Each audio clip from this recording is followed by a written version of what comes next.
Plaza Oasis. Esto queda en la calle Peña y Peña y la calle Florida y Peña, en la colonia Centro, en la alcaldía Cuauhtémoc. Es un edificio de planta baja y 3 pisos. Lo que se incendió inicialmente fue el 3er piso, en donde hay unas bodegas de calzado deportivo y en donde además se entregaban una serie de otros artículos que son los que provocaron este intenso humo negro que salió en la tarde. Se trabajó con los 4 flancos de la manzana para evitar que se siguiera propagando el fuego en las bodegas aledañas o en los inmuebles aledaños. Y lo que se hizo inmediatamente fue evacuar cerca de 500 personas, 300 más o menos locatarios y comerciantes de la plaza, y también algunos alumnos de un colegio, de una escuela secundaria que hay aledaña a este lugar. Eso se hizo más que nada por prevención. En este momento hemos recibido cerca de 46 pipas de agua de las diferentes alcaldías que nos están apoyando, te digo, para que el agua no nos falte, y se está trabajando intensamente en la parte central de la manzana, en donde todavía hay... Sí, secretaria. Sí, adelante, la escuchamos. Tenemos algunos problemas en la comunicación, desde luego, pues hay afectaciones en la zona, en toda la infraestructura, en los alrededores. Estamos viendo una imagen con un avance rápido de webcams de México a través de la señal de Telefórmula, en donde se ve cómo pues esta columna de humo no se ha detenido y se ha mantenido durante más de 2 horas de trabajo. Secretaria, ya recuperamos la comunicación con usted. Nos hablaba de 46 pipas que están en este momento colaborando para tratar de sofocar las llamas, y eso nos da cuenta de la magnitud del incendio, secretaria. 46 pipas entrado en este momento, y también personal de protección civil de diferentes alcaldías y también de dependencias de la Ciudad de México, te digo, están con nosotros participando.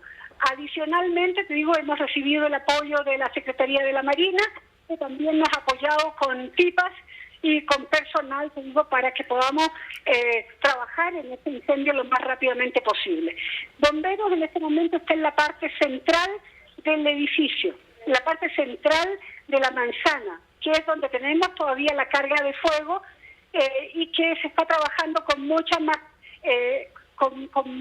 delicadeza, porque tuvimos la caída de un domo en el 3er piso que impide que tú trabajes más rápidamente. Pero el heroico Cuerpo de Bomberos, a través de su director general, que también está aquí con nosotros, digo, están trabajando para que esto termine lo antes posible.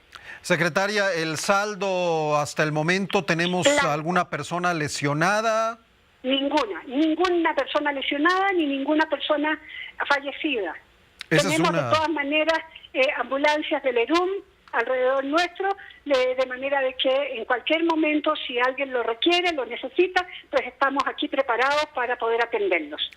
Yo creo, Oscar, que es posible identificar que en un sistema político como el mexicano, que deposita tantas atribuciones constitucionales y metaconstitucionales en el titular del Poder Ejecutivo, la experiencia del presidente que termina su mandato puede ser una experiencia dolorosa. Es decir, puede ser la equivalente a una muerte física. Se terminará el poder y se agotará ese extraordinario poder, y entonces hay muchos presidentes que se resisten a morir. Y hay, yo diría, 2 formas de resistirse a morir políticamente. La primera es la que utilizaron personajes como Antonio López de Santana, como Benito Juárez, como Porfirio Díaz. Es decir, se niegan a morir permaneciendo en el poder. Entonces se reeligen una y otra vez. Esa es una manera. La otra manera es por la que optó el general Plutarco Elías Calles, que, como sabemos, a partir del asesinato del caudillo de Álvaro Obregón, que ocurre en 1928, siendo ya presidente electo, lo que ocurre es el anticipo de una profunda crisis política en el país. Los obregonistas sentían que se les escapaba el poder que ya sentían en las manos. Y a partir de eso, la habilidad, la astucia de Calles convoca a un grupo de generales, creo que 20 generales de división, 18 generales de brigada, para encontrar una solución a la crisis. Y en ese contexto, los mandos militares le otorgan su confianza al presidente Calles para que oriente la decisión del Congreso en el sentido de quién sería el presidente interino. Y también acuerdan que sea un civil, precisamente para evitar las disputas entre los grupos militares. Y ese civil va a ser el tamaulipeco Emilio Portes Gil.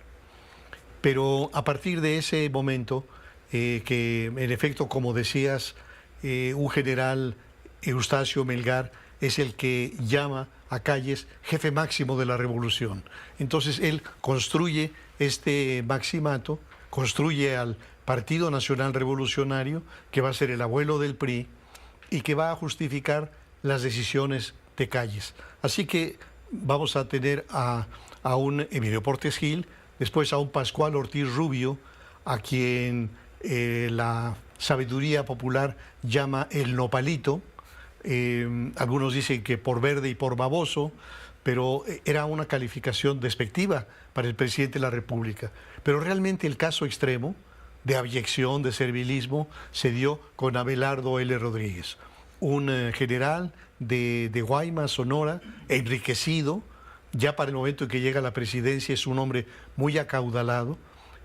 Mucho de su fortuna tiene que ver con negocios vinculados a los turistas, como galgódromos, casinos, ese tipo de negocios muy vinculados también a las mafias. Y menciono dos acontecimientos que muestran la abyección de Abelardo L. Rodríguez. El primero, que el día que toma la protesta como presidente de la República, su primer acto es trasladarse a Cuernavaca, al rancho Las Palmas, donde se hospedaba el general Plutarco Elías Calles, para rendirle sus respetos. Y el segundo es que de repente se da cuenta el presidente Abelardo que los miembros de su gabinete lo brincan para consultarle cosas políticas al jefe máximo. Y entonces, en un arrebato de dignidad, les manda un oficio en el cual les recuerda que él es el presidente de la República y que si quieren escuchar las sabias opiniones del general Calles, lo hagan a través de él, ya que él tiene la costumbre de escuchar las palabras del general Calles. Bueno, cuando yo observo este tema histórico, me pregunto, ¿cuál es el proyecto del presidente López Obrador para no morir o para no morir del todo? Creo que exploró la posibilidad de la reelección de distintas maneras. La exploró cuando se prolongó o se intentó prolongar el mandato del gobernador de Baja California, o la prórroga al ministro Saldívar, y no le funcionó. Entonces, ¿cómo quiere mantener el poder? Porque no tengo duda alguna que se trata de un animal político. Un hombre que dice, si yo me pasé la vida recorriendo el país y construí de la nada este gran movimiento y llegué a la presidencia y acumulé tantas gubernaturas y puestos en el Congreso, no puede ser que en 6 años, cuando no ha alcanzado a consolidar la 4T, tenga que dejarla. Entonces su solución es prolongar el mandato a través de su sucesora. Y ahí uno diría, ¿y por qué escoge a Claudia Sheinbaum? Y yo creo que la escoge en primer lugar porque Claudia carece de capital político. Es decir, el poco o mucho capital político se lo debe al presidente de la República. En segundo lugar, porque le profesa una fidelidad perruna, es decir, es absolutamente el presidente de la República. Pero en tercer lugar, porque la tiene absolutamente copada. Es decir, cuando el presidente le entrega el bastón de mando, en realidad le entrega la estafeta, o un bastón, pero no el bastón de mando.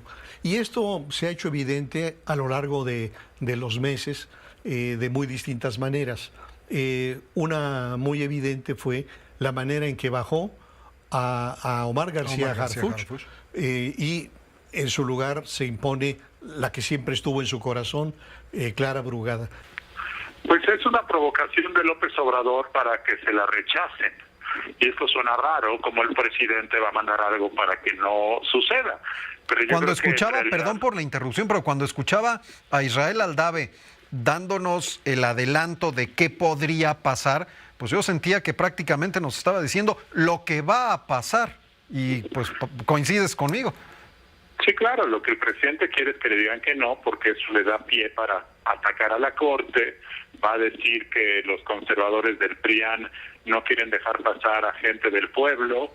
Va a decir que por eso hay que reformar a la Corte para que el pueblo elija. Va a decir entonces que lo están forzando y va a tener que presentar una segunda terna.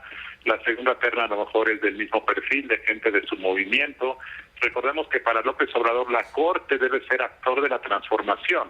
Es decir, la Corte, como se concibe en la Constitución mexicana, es un garante de la legalidad y de la constitucionalidad de las acciones de gobierno. Pero para López Obrador debe ser un aliado de la transformación. Son visiones diferentes. Entonces va a presentar una segunda terna y entonces ahí es donde la oposición tiene que decidir qué hacer. Porque si le rechaza la segunda terna, como ya se comentó, el presidente tiene mano libre para decir quién es. En cambio, si le aceptan alguna de las tres propuestas, pues será de alguna forma cómplice. Ya veremos lo que pasa, pero creo que al final del día López Obrador se va a salir con la suya. Va a tener un ministro cercano. En un sentido el balance es igual, porque Saldívar, el ministro que renunció, pues era en un sentido un cómplice del presidente, la verdad. De tal forma que, digamos, el balance para la Corte será el mismo, pero me parece que todo esto es un asunto muy penoso, muy degradante para la Corte, y es algo, desafortunadamente, que gradualmente va logrando que el gobierno vaya capturando a la Suprema Corte. Justamente eso era lo que yo te iba a preguntar, Luis Carlos. Este movimiento en el tablero político por parte de Andrés Manuel López Obrador, ahora en la Suprema Corte, ¿va encaminado a la tan anunciada reforma que quiere al Poder Judicial? Sin duda, él quiere que los ministros de la Corte sean elegidos por voto popular. Y si tú ves el perfil de las tres personas que envió ayer, pues ese es el perfil que él quiere que sean ministros de la Corte, como diputados judiciales. Gente del movimiento, gente con experiencia política, gente de movimientos comunitarios. Y ese no es el papel de la Corte. La Corte en cualquier país del mundo es el garante de la legalidad de un país. Es decir, no necesitas activistas, necesitas conocedores jurídicos de la Constitución. Lo que pasa es que para López Obrador eso no es relevante porque él quiere transformar la realidad a su modo. Entonces, esto es simplemente el reflejo del tipo de personas que él quisiera que hubiera en la Corte, y por supuesto que por eso va a hacer campaña para que Morena tenga mayoría calificada, y si la obtuviese, cosa que parece improbable, pero si la llegase a obtener, López Obrador va a hacer ese cambio en el mes de septiembre de 2024, su último mes en el poder, y esto sí podría cambiar dramáticamente la lógica del funcionamiento de la democracia mexicana. Es una jugada genial, ¿no? Para los intereses del presidente, desde luego, pero es una jugada pensada con precisión quirúrgica, ¿no? Pues digamos que es parte de su estrategia de cooptación del poder político. Claramente esto se permite porque este personaje lamentable y vergonzoso de la vida jurídica del país, Arturo Saldívar, que me parece que es uno de los personajes más lamentables de la política mexicana, porque siendo ministro de la Corte se ha prestado a denigrar a la Corte, se ha prestado a ser palero de López Obrador, se ha prestado a denigrar el papel del Poder Judicial. Es lo que detona todo esto.